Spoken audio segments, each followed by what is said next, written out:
Chelsea Trader, San Francisco, California.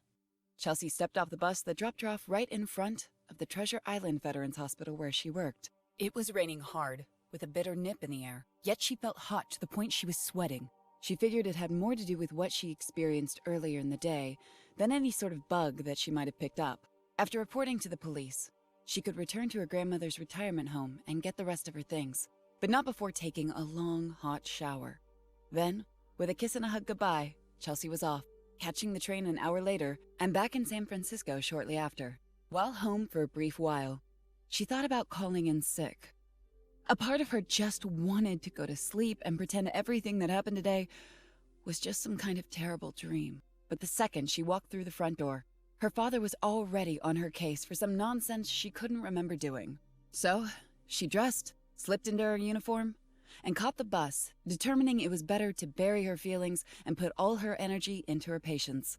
At least she could help, unlike that poor man on the beach. "I wonder what's going on," said Patty, one of Chelsea's coworkers. On her break, she was sitting on one of the benches outside the hospital smoking a cigarette. Turning back, Chelsea saw a dozen police cars speeding along the Oakland Bay Bridge. "I don't know.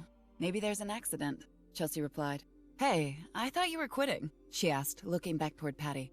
Patty smiled as she rubbed the butt of her cigarette in the ashtray. "That was my last one," Patty said. "I hope so. Those things will kill you," Chelsea said. "A lot of things, dear, can kill me. Might as well enjoy a vice here and there," Patty commented. "I would try chocolate. The only thing it will kill is your waistline," Chelsea joked. "Honey, that isn't a problem for you. Me, on the other hand." Patty paused and looked closely at Chelsea. "Are you okay? You look a little flushed," she asked. "Oh, I'm fine. Just a little too much exertion in the morning," Chelsea replied. "Right. Exertion," Patty smiled. "What's his name?" she asked. "Oh, stop. I'll see you inside," Chelsea said. "Okay, hon. I'll be up shortly." The hospital was a bit busier than usual, which was expected given it was cold and flu season. However, Chelsea felt a bit odd as she walked through the lobby. Her senses seemed heightened as every sound, whisper, and beeping of instruments in the patient's room made her feel jumpy. Chelsea hurried her pace, wanting to get away from the crowd as quickly as possible. She decided to skip the cafeteria, where she would typically grab a cup of coffee before heading upstairs to begin her shift. Once she was alone in the elevator, she began to feel a bit more at ease as her mind cleared and the temperature dropped. Exiting the elevator, she only had to walk a few feet to reach her station.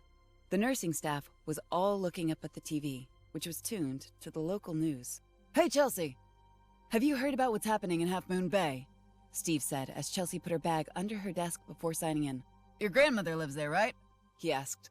"Yeah, and no, I haven't heard about what is happening there. So why am I lying about this?" she thought to herself. "It's pretty insane. The feds rolled in and closed the whole town down. They're reporting the CERC, or whatever those new guys are called, are afraid there's some sort of environmental hazard. God, I hope this isn't another Liberty Island." "Are they saying anything else?"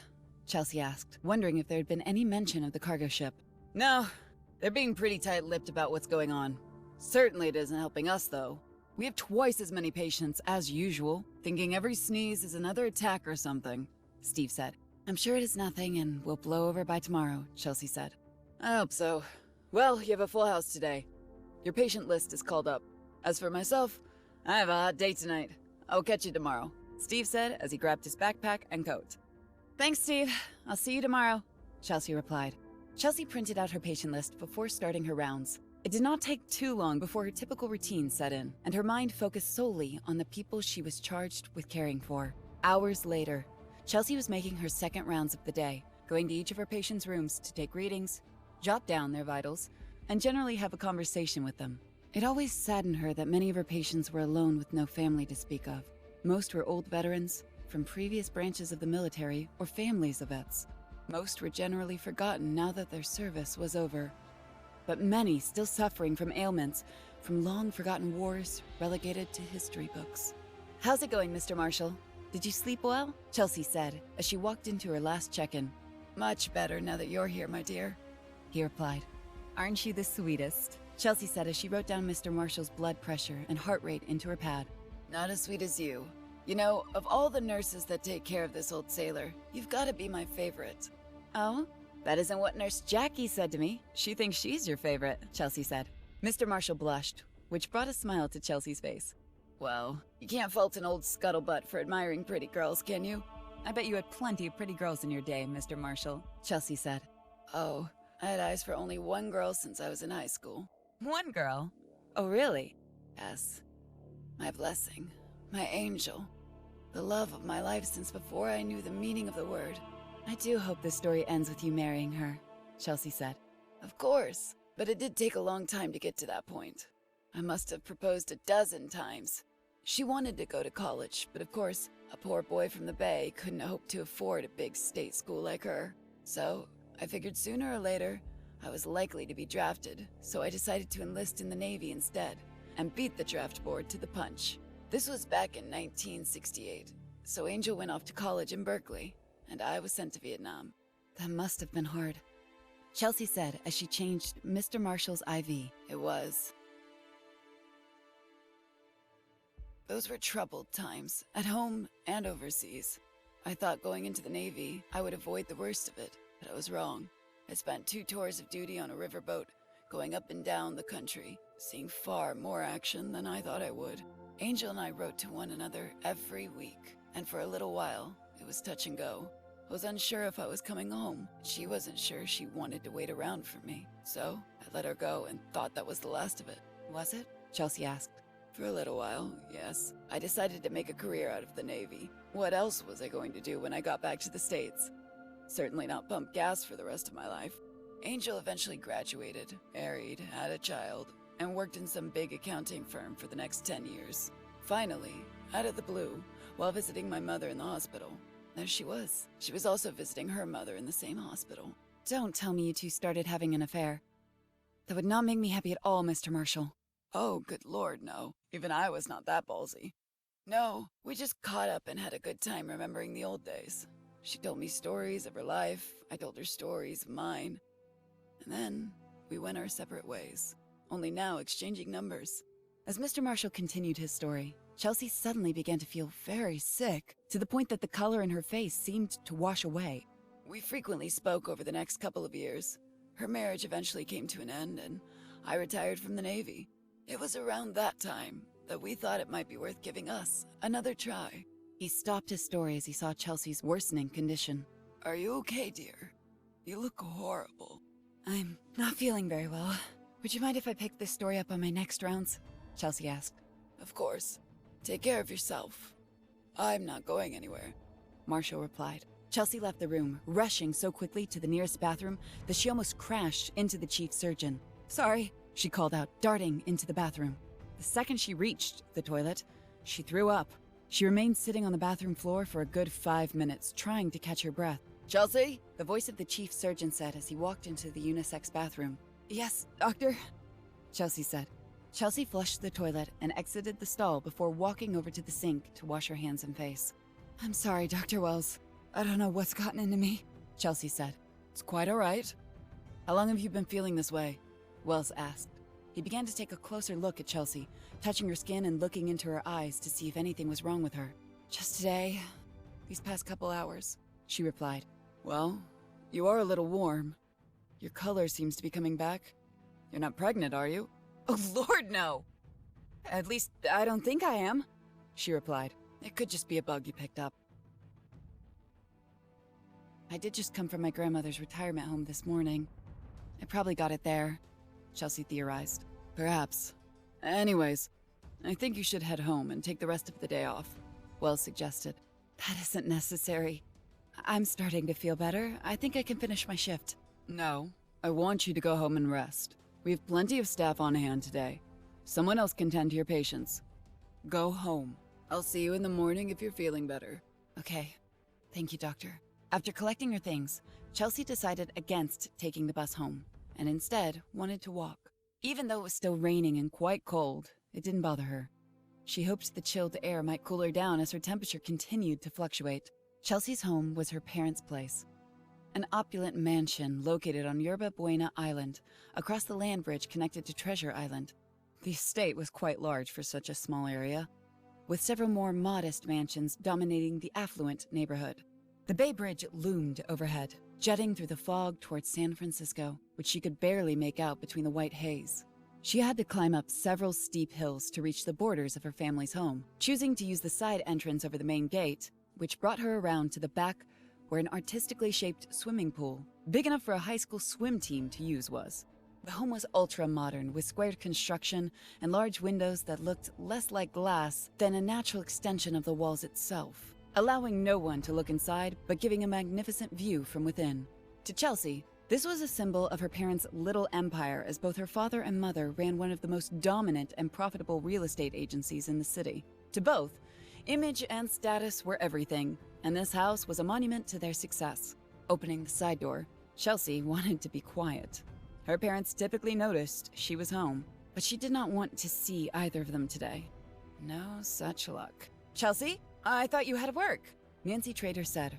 Her mother, slightly startled as she turned the corner from the kitchen area and nearly bumped right into her daughter. "I was sent home," Chelsea replied. "Sent home? Were you fired?"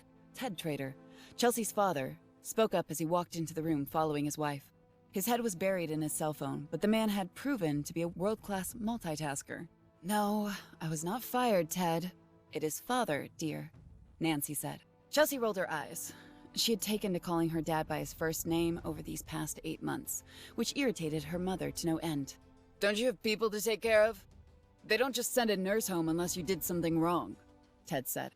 "Oh dear, you didn't get someone killed, did you, honey?" "Good Lord, Mom! No! I did not get someone killed. If you want to know, I'm a little sick and Dr. Wells sent me home," Chelsea said. "Is what you do so unimportant that you would be sent home with the sniffles?" "Ted," Nancy barked. "I'm only asking," he replied. "You know what?" Chelsea paused, her head now throbbing so bad that she could not bring herself to finish her thought. "Yes, dear?" Nancy asked. "Forget it. I'm going to my room to get some rest." Chelsea surged forward, knocking a stack of papers off the table as she reached the stairs and stomped up to her room. Chelsea reached her room, turning the radio on before collapsing on her bed. She wanted to get out of her uniform. However, she felt as if all her energy had been zapped. All she wanted to do was sleep. While asleep, Chelsea thought she was underwater, swimming in an endless black void. Everywhere, strange sounds, haunted voices of a million souls, all talking at once. She wanted to scream, but not a word left her mouth. Finally, the sounds became more explicit. Right away, she wished she did not understand, as the voice was demonic and terrifying. "They hurt us. They always hurt us. So much pain. They never believe in us. Just give us more pain," it said over and over. Chelsea tried to scream and block the voice, but nothing dimmed the ferocity of its word, no matter what she did. "We should hurt them back," it shouted. Chelsea woke, rising to her feet in one motion. She was covered in sweat, that she felt as if she'd been pulled from the pool. Running over to the mirror, she stared at her reflection, barely able to recognize the girl that looked back at her. "What is wrong with me?" she asked. She turned her music up louder, hoping that would lessen the sounds that beat inside her skull. "Everyone hurts us," it said again. "Shut up!" Chelsea said, bashing the palms of her hand against her head. "No one deserves us. They hurt and hurt and hurt." "Shut up! We have to hurt them first." "Shut up!" Chelsea went mad, tossing things from her bookshelves, raking the mirror, while clawing at her walls, bashing her fist over and over. "You are a worthless child.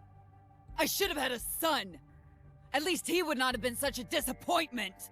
The voice of her father sounded in her mind. "Why can't you be an ordinary girl, like the ones at school?" Her mother said. "You are worthless and weak. You give up too quickly. Because of that, you'll never accomplish anything of worth." "Honey, you could be so pretty if you allowed yourself." "Look at you. You're wasting your life away helping sick people who couldn't possibly help you in return. How pathetic." "A boy will never want to marry you looking like that." "What is that crap in your hair? Are you a prostitute now?" "Why can't you be more like your father? He is driven and ambitious." "You've accomplished nothing. You'll be nothing." Chelsea couldn't take it anymore as she collapsed onto her knees, screaming. "What the hell is going on in there? Don't you know I'm trying to work?" Ted said as he burst through the door. What in Christ's sake is wrong with you? Look at this goddamn mess, little girl! Chelsea said nothing. She remained still. Do you hear me? Look at me when I'm talking to you! Ted grabbed Chelsea by the shoulder and tried to pull her up. He did not have to, as Chelsea rose to her feet and turned to face her father. My lord! What is wrong with you? He said, his voice quivering in terror as Chelsea's eyes glowed, and her skin cracked as if something underneath wanted to burst out. She grabbed her father's hand, which was still on her shoulder, and tugged. The man said nothing at first, as the shock of what happened settled in. He looked down at Chelsea. She held something in her hand once she pulled away from him. It didn't seem to dawn on him at first that what she was holding was a bloody stump that was his arm. Not until he glanced over at his shoulder and saw she'd torn the thing clean off at the joint. What's wrong, Daddy? Chelsea asked, her voice otherworldly. Her father collapsed to his knees as the realization of what just happened to him set in. A terrifying scream filled the house from behind him as Chelsea's mother was standing in the doorway. Grabbing her father by his neck, Chelsea ripped out his throat as her fingers clamped down on the soft flesh. Ted gargled as blood poured from his throat before he fell over, landing on the edge of Chelsea's bed, and bled out, his body twitching violently. Nothing to say to me now, do you? Chelsea said to her father before he died. Nancy continued to scream, turning from her daughter, and ran. Oh, Mother, Chelsea said with a wicked smile as she gave chase. Nancy screamed frantically. She ran downstairs, racing through the halls, trying to get away from her daughter, but each time she looked back, Chelsea was right there. Then she felt something strike her, which caused her to fall forward and land face first on the hardwood floor. Nancy looked back and saw the severed stump of her husband's hand lying next to her as Chelsea threw the body part at her from across the hall. You two have always been inseparable, Chelsea said. Nancy struggled back to her feet, but could not get very far before she was grabbed by Chelsea and tossed 15 feet through the air, crashing through a stack of wine bottles that had been among Ted's pride and joy. Nancy could not get back to her feet, falling several times as liquor covered her body, and countless shards of broken glass had pierced her skin. She crawled and managed to reach the garage. Her right leg was broken. Nancy looked up at the gun locker that was set against the opposite wall. She crawled to it, leaving a long streak of blood and wine, which mixed until it was indistinguishable. Chelsea was behind her, now slowing her pace as she watched her mother struggle to reach the gun cabinet, which would have been futile even if she had the strength to stand, as the cabinet was locked. Reaching down, Chelsea grabbed a fistful of her mother's hair and lifted her off the floor, where she dangled like a fish caught on the line. Please, Nancy struggled to say. Am I pretty now, Mother? Chelsea asked. Before her mother could utter another word, Chelsea bashed her skull down on the hood of the car. The first impact did not kill her, as the side of her face split open. But on the third, she was dead, as bits and pieces of her head came loose under Chelsea's grip as she continued to thrash her mother's head into the car. Finally, when hardly anything was left of her mother, Chelsea stood back. She felt powerful and felt connected to everything. She felt her mind reach out to others that she'd connected with and called them to wake up with her. None of you deserve this world, Chelsea said in a low, guttural voice.